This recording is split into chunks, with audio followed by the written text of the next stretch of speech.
नमस्कार, मी Sanket Deshpande. Top news Marathi channel मध्ये आपलं स्वागत. एक नजर स्पीड न्यूज वर.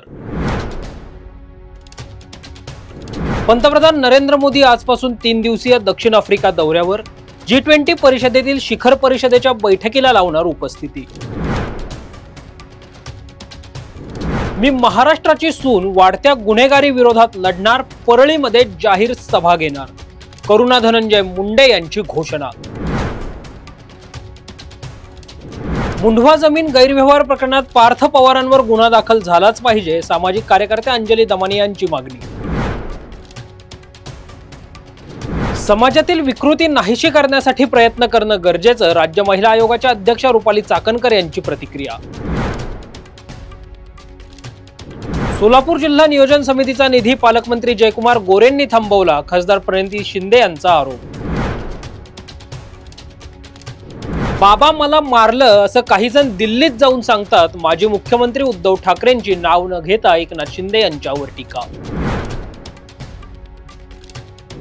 मुंबईत राष्ट्रवादी काँग्रेस शरदचंद्र पवार पक्षाची बैठक, स्थानिक स्वराज्य संस्थांची रणनीती ठरण्याची शक्यता. नगरपालिका नगरपंचायत निवडणुकीसाठी उमेदवारी अर्ज मागे घेण्याचा शेवटचा दिवस. 2 डिसेंबर रोजी मतदान तर 3 डिसेंबर रोजी होणार मतमोजणी. पार्थ पवारांना अडकवणारे सुनील तटकरेच, शिवसेना आमदार महेंद्र दळवी यांचा गंभीर आरोप.